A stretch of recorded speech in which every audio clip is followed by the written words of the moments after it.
Sonal Ben, priority. अगर जिंदगी में प्रायोरिटी सेट हो ना तो काम निकलते, और अगर प्रायोरिटी सेट ना हो तो बहाने निकलते।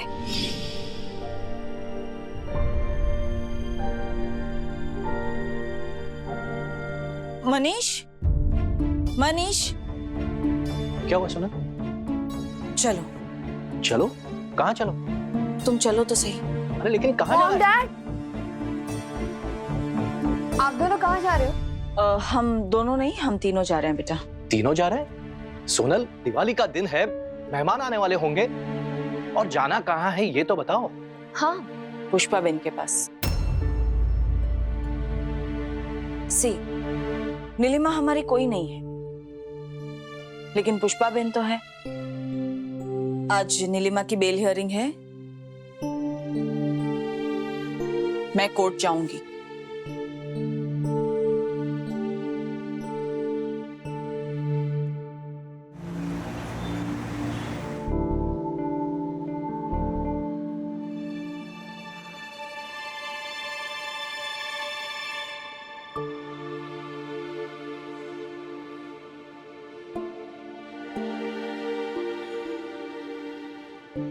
अगर जरूरत पड़ी तो मैं गवाही दूंगी।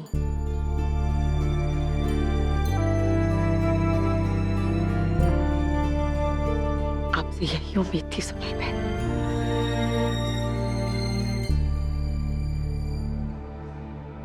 प्रोसीड। योर ऑनर, नीलिमा ने पूरे होशो आवाज में अपने पति रमेश का सर फोड़ा है, जिसके कारण वो कोमा में है। नीलिमा का इंटेक्ट क्रिमिनल था योर ऑनर। मेरी कोर्ट से रिक्वेस्ट है कि नीलिमा को बेल ग्रांट ना की जाए। That's all. योर ऑनर, मैं दलील पेश करने से पहले कोर्ट में मिस्टर सोनल परीख की गवाही लेना चाहूंगा। इजाजत है।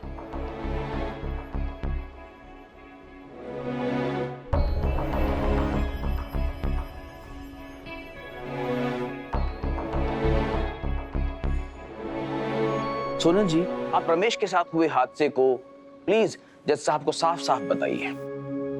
सर, उस रात जब मैं बापोद्रा चौल में रुकने के लिए गई थी,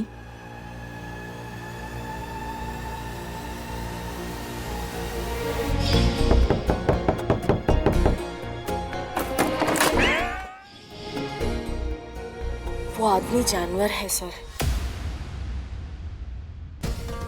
उस रात वो नशे में इतना धुत था कि उसने नीलिमा समझकर मुझ पर अटैक किया, and it was very fierce sir. वो नीलिमा समझकर मेरी जान ले लेता sir. That's all. Thank you Sonal ji, अब आप बैठ सकती हैं। योर ऑनर, मैं अब इस केस की चश्मदीद गवाह मिसेस पुष्पा पटेल से कुछ सवाल पूछना चाहूंगा। Go ahead.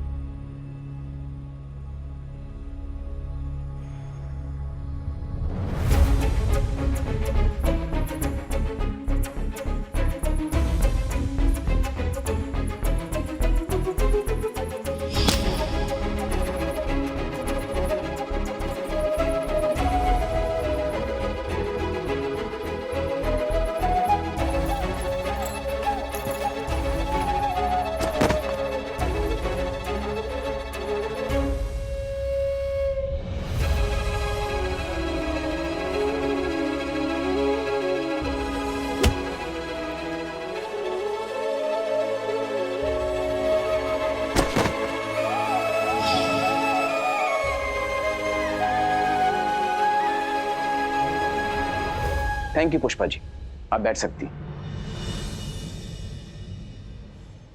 जाने अनजाने में ही सही, लेकिन अपने डिफेंस में कोई ऐसा जानलेवा हमला नहीं करता योर ऑनर। नीलिमा अपने साथ हुए डोमेस्टिक अब्यूज का सिस्टमेटिक बदला ले रही है। डोमेस्टिक वायलेंस के लिए रमेश को सजा मिलनी ही चाहिए, ये बात ठीक है, लेकिन इन्होंने जो सजा दी है वो सरासर गलत है योर ऑनर। वो आदमी हॉस्पिटल में मौत से लड़ रहा है। नीलिमा ने अपराध किया है और उसके लिए इन्हें सजा मिलनी ही चाहिए। पुष्पा पटेल इनकी सहेली है, पड़ोसन है। She is just helping her as a friend. Once again मेरी कोर्ट से रिक्वेस्ट है, नीलिमा को बेल ग्रांट ना की जाए। That's all your honour. अपराध रमेश कर रहा था लगातार। वो एक फ्रस्ट्रेटेड, वहशी और शकी किस्म का इंसान है, जिसके पास खुद की नौकरी तक नहीं है योर ऑनर, जो अपनी पत्नी की गाढ़ी कमाई के पैसों पर दारूबाजी करता है, उस पर जुल्म करता है, उसे बेल्ट से मारता है। योर ऑनर, एक बार ये बात मान भी ली जाए कि पुष्पा जी नीलिमा जी की दोस्ती के कारण उनकी मदद कर रही हैं, पर सोनल परीख जी का क्या? वो तो बापुद्रा चौल में भी नहीं रहती, उनका नीलिमा जी के साथ कोई रिश्ता नहीं। ऐसे हालात में सोनल जी की गवाही बहुत मायने रखती है। आप ये बात पुलिस इंस्पेक्टर मनोज जी से भी पूछ सकते हैं, उन्हें भी इस डोमेस्टिक अब्यूज का इल्म है योर ऑनर। रमेश उस शाम नीलिमा जी और पुष्पा जी की जान ले ही लेता अगर नीलिमा जी ने उस पर वार न किया होता।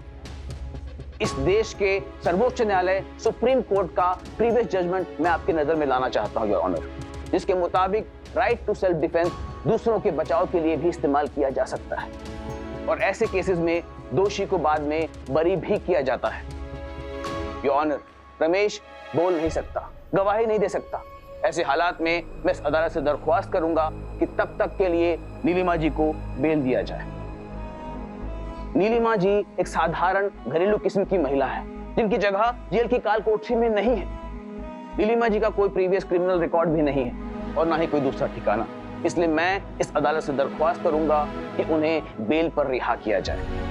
That's all your honour.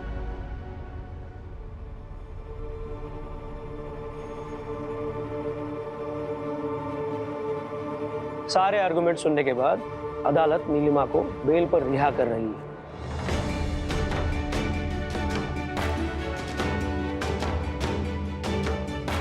लेकिन जब तक केस का फैसला नहीं होता और वो निर्दोष साबित नहीं होती, तब तक वो ये शहर छोड़कर नहीं जा सकती और पुलिस स्टेशन बुलाने पर उन्हें हाजिरी देनी होगी। The court is dismissed.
Asavari, इसकी चाबी मेरे घर पर है, दरवाजे के पीछे लटके लिया। हाँ, लाती हूँ, चाबी लेके आने।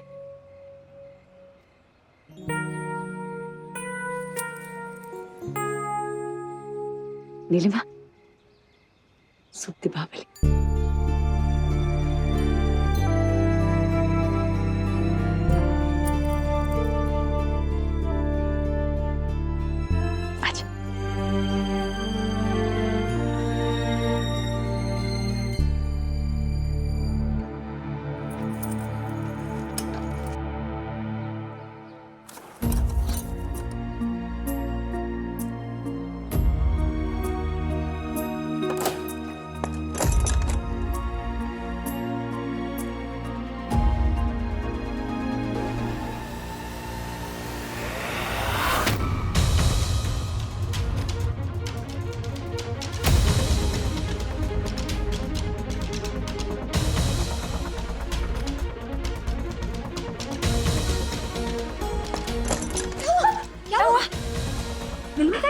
क्या हुआ?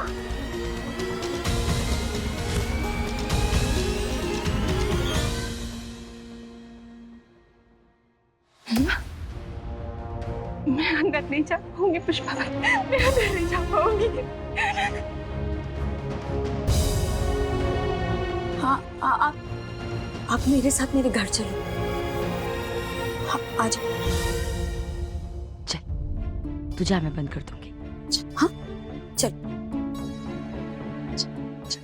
चल आराम से, चलो डरो नहीं।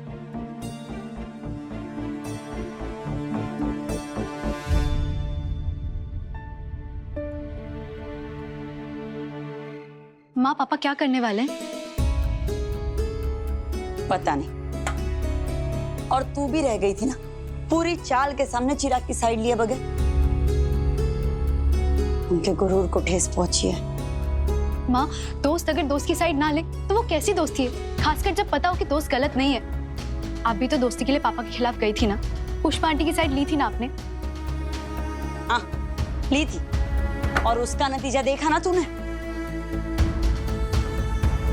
प्रार्थना, तेरे पापा के लिए उनके खिलाफ जाना मतलब उनको धोखा देना है बेटा, और ये उनके लिए सबसे बड़ा अपराध है। माँ कम से कम मेरा फोन तो दे दो। नहीं, उन्होंने सख्त मना किया है, और अगर उन्हें पता चला ना कि मैंने तुझे फोन दे दिया है तो तेरे साथ साथ मेरी भी शिफ्टिंग हो जाएगी। सुशी, दिवाली के बाद प्रार्थना जूनागढ़ जाएगी, मापोद्रा की बहन के घर, अपनी फुई के घर।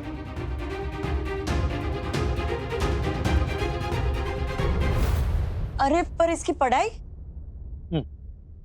पढ़ाई करके क्या और कितना सीखी है देख लिया मापोद्रा ने। अभी तो अपने बाप के खिलाफ गई है, आगे क्या गुल खिलाएगी ये नहीं देखना बापोद्रा को। अब नो कॉलेज नो मुंबई, यहां रहेगी ही नहीं तो उस शॉर्ट चोर चिराग से मिलेगी कैसे? दिवाली के बाद इसका जूनागढ़ जाना फिक्स है।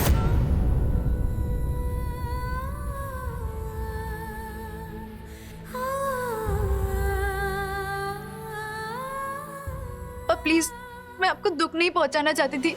आइंदा से ऐसी गलती नहीं होगी पापा। मुझे जूनागढ़ मत भेजो, मेरी पढ़ाई मत रुकाओ पापा, प्लीज प्लीज। ये सब उस नालायक की साइड लेने से पहले सोचना चाहिए था कि इसका अंजाम क्या हो सकता है। अब बहुत देर हो गई है। उसको सजा देने में आप अपने आप को और मुझको सजा क्यों दे रहे हैं? इकलौती बेटी है हमारी, क्यों अलग कर रहे हैं? कुछ तो सोचिए। बेटी हमेशा के लिए हाथ से चली जाए उससे अच्छा है हमसे थोड़ी सी दूर हो जाए। इसकी टिकट निकलवा दी है, लेकिन इससे ज्यादा बहस नहीं, नहीं तो तेरी भी टिकट निकलवा देगा बापोद्रा।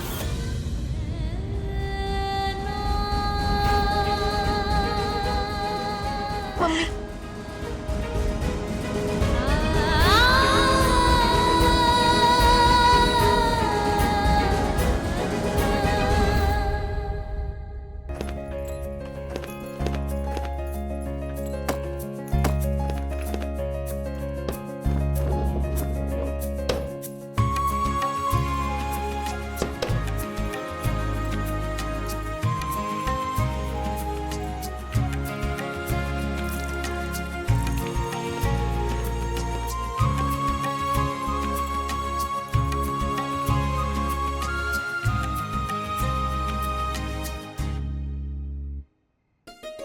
चलो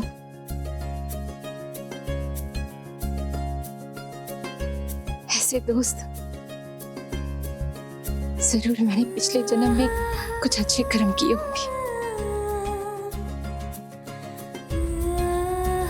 आज रात हम में से कोई ना कोई रुकेगा तेरे साथ। कोकिला रुकेगी? ए, डरने की जरूरत नहीं है।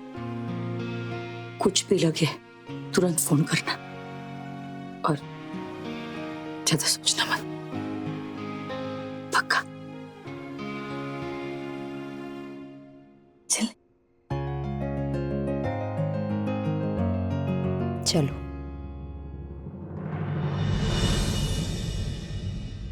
क्या जूनागढ़? तेरा बाप पागल हो गया क्या पन्नू? तेरी कॉलेज का क्या होगा यार? पन्नू,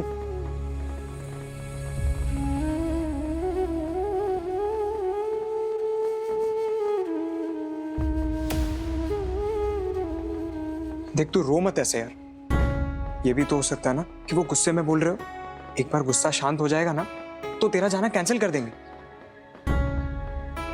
ओवर रिएक्ट मत कर रहे। Over react? चिराग, उन्होंने मेरी टिकट्स बुक करा दी है। उन्होंने मुझे स्ट्रिक्ट मना किया घर से निकलने से, वार्निंग दी कि अगर मैं निकली तो मेरी टांगे तोड़ देंगे। फोन तक छीन लिया उन्होंने मेरा। मुझे लगा था तू कोई सोल्यूशन देगा, लेकिन तुझे तो मेरी तकलीफ ओवर रिएक्शन लगती है। मैं ही पागल थी जो तेरे आगे पीछे हमेशा दौड़ती रहती थी। तू दिवाली मना, एंजॉय कर, मेरे बारे में कुछ मत कर। मैं जूनागढ़ से तुझे लेटर्स लिखूंगी, ओके? अरे ऐसा पन्नू, रुकना यार, मेरी बात तो सुन।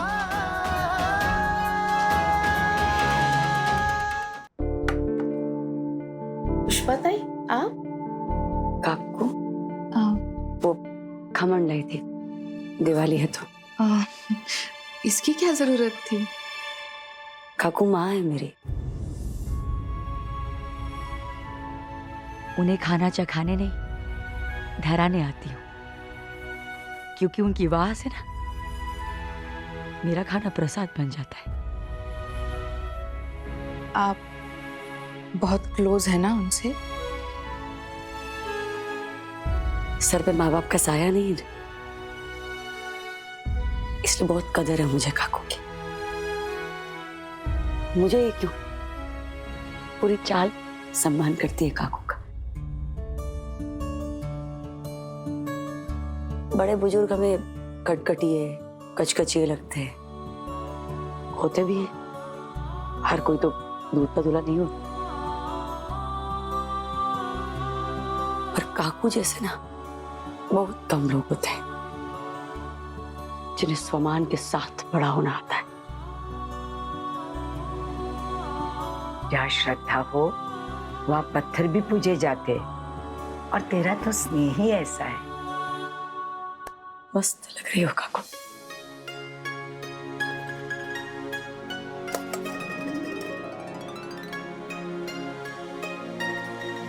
खाओ। बस क्या काकू।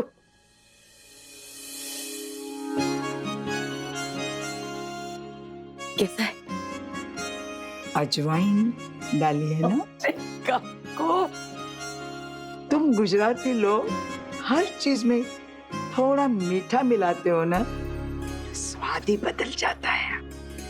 सरस छे, बहुत सरस, मने भाव्यू। तुम्ही वाह बनाना, मुझे सर्टिफिकेट मिला। अब जाके सबको बांटूंगी। मेरे लिए थोड़ा बचाना, सॉफ्ट है ना, चबाने में आसानी हो जाती है। आप कहो तो थाली से गरम गरम उतार दूं। फ्रेश। दीपावली की शुभकामनाएं खाओ। सुखी रहा, खूब खुश रहे, भगवान तेरी।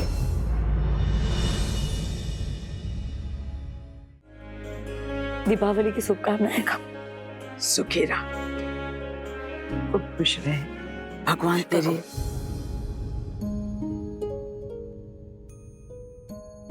आज मेरे हिस्से का आशीर्वाद नीलिमा के खाते में डाल। बेचारी आज ही बेल पर छूट कर आई है, उसे जरूरत है। सब ठीक हो जाएगा, सब ठीक हो जाएगा। चल।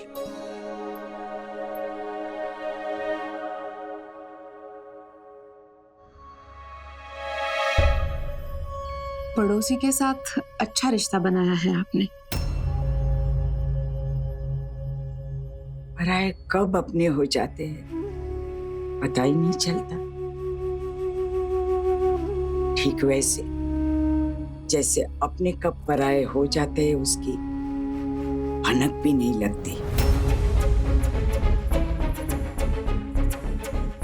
पुष्पा पड़ोसी कहाँ रही? बेटी बन गई है मेरी।